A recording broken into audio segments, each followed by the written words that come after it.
Hi again. So that video, the previous video, that was all how I felt in that moment. For those of you who are watching Survivor Vanquish for entertainment and something to distract from how hard life can be right now, I also want to provide that to you. And it is giving me an escape and something to do as well. So, with that said, I'm going to talk to you about the actual game aspect right now. So, everything that's happening is real, but I'm trying to compartmentalize that for those of you who want insight into what's happening in the game right now. So, obviously, our first two tribals have been pretty crazy. Um, I forgot what I've said or not, but believe it or not, so I went to the Florida event in December, and at the Florida event, they have a rappelling thing. And believe it or not, Antoine and I were actually in the same group for rappelling. And the minute I saw him on the cast reveal a week ago now, I instantly went into my Facebook album and I deleted our picture because I did have a picture with him at the parties and stuff. I deleted that. I wanted to keep that secret, and I immediately contacted him and said, "Hey, do you want to do this? Because we know each other, we can trust each other." And we started something. And Antoine is a great person. I realized quickly we don't operate the same way strategically. So I wanted to work with him the best I could, but I was thrown into a group of five, and Antoine wasn't on that list. So I was going to do everything I could to protect him. It didn't play out that way. And that's how the game goes. So I think Antoine and I will be good after this. Antoine, when you rappel off a building together, you're connected. So, but it's Survivor, and I think you would want me to do the best for both of us, and we'll talk afterwards, hopefully. So, obviously, that was how the first tribal went. Well, I mean, I voted for Matthew, and then I voted for Antoine. Going into that first tribal, I thought the consensus among our tribe was we were going to vote off Matthew. And interestingly enough, Matthew is the only person I haven't talked to this entire game. I've talked to everyone else. And once I knew Matthew was on the chopping block as far as I was perceived, I wasn't going to reach out to him just to vote him out. To me, that was a line I wasn't going to cross. It was just, I am authentic to a certain extent, and I just didn't feel the need to make that bridge just to stab him. And it just didn't seem, and I also thought it would make it easier to vote him out. And that was the plan going into the first trial. I thought we were going to vote out Matthew, and then obviously things went haywire right at the last minute. I wasn't part of that discussion, but it went south. So I think that may have gotten us on the path to where we were on Friday. I think what happened Thursday directly led to Friday, unfortunately. And this is where Davina and I also were close allies. And I was trying to work the best I could with her. She was part of that five and then became a group of six. And it got messy. And right before tribal, she was getting, well, during the day, she was getting paranoid. It might be her as well. And then right before tribal happened, I got thrown into a phone conversation or a video with myself, Allie, Matthew, and a few other people. And they're like, "Hey, do we want to flip this thing and vote out Davina?" And this is like 2 minutes before tribal.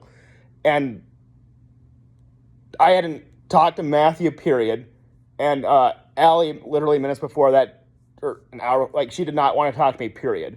So I was in a tough spot because when you're presented that, you can't say no because it's a bad idea.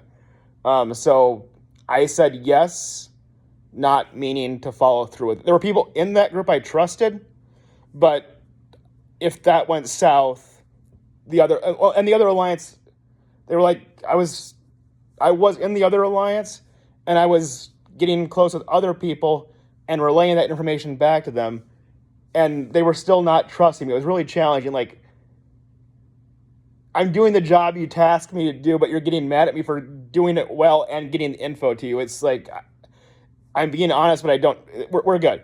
So that's why the tribal was a mess. And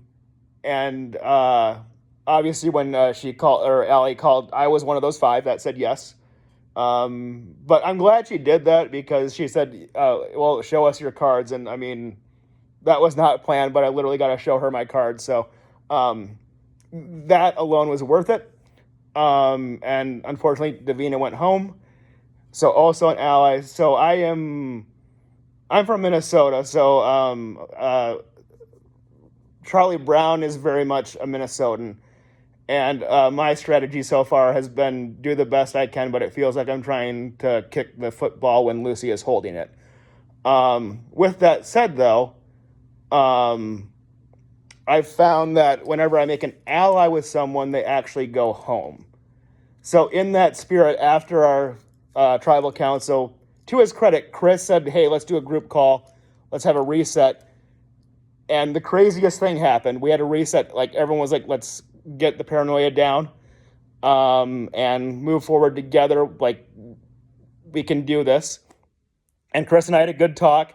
And here's the craziest thing. I started talking to Matthew, and I just told him point blank, I voted for you both times or whatever.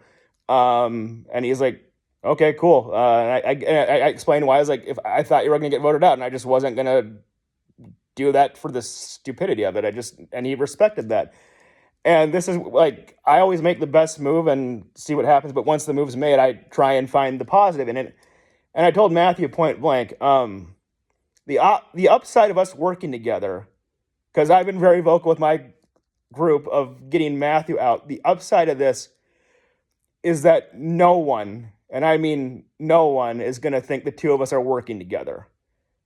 And he seemed to understand that. So, I mean, I don't think I want him to go home at this point, but we're allies now. So, given my track record, I mean, if I'm Typhoid Mary or something, I mean, sorry, Matthew. And there's someone else I really trust as well, and we're going to talk later about something. I'm not going to reveal her yet, and I said you probably don't want to be my ally yet because I'm a jinx right now. But we are talking about doing something fairly radical. I fully expect a tribe swap to happen. And I was trying to think of a way where if we get separated, we can have a way, like, I don't know if there's journeys on this, but if I have one of my allies, new allies from the swap, go on a journey with that person, I want a way for them to know we trust each other. And I have a second deck of signed cards, and I had that person choose a playing card, and I told them what person signed that card, and they took note of it. So if we go on a journey and that's one of those, that is our code word. So we're going to give that code word to the person I trust, or vice versa, and relay that to the other person. So that is a way the new person will know it's coming from one of us. I don't know if this is going to work, but this is the way I think. And I'm just trying to, one of my goals is to do something that's never been done on Survivor before. Just think outside the box. Like, Survivor is just like a wide open easel, and I just love trying to paint or whatever. It's just so much fun. And that was, I talked to them through it. They love the idea. I haven't talked to them today, but I am worried about actually implementing this idea, because if we tell someone and we can't trust that person, and they tell other people, if it gets out that we're thinking at that kind of level, I could see it getting us targeted as well. Because if I heard someone doing something like that, I would want them out ASAP. So that's where I'm at that point. I have to touch base with them today as well. Sorry, I'm being vague about the names, but I mean, I'm paranoid. So, but hopefully I've revealed a little bit more of the curtain from you guys today. I have to tell you one more thing, but this video is I'll do another video. So we'll hold that thought one second. Bye.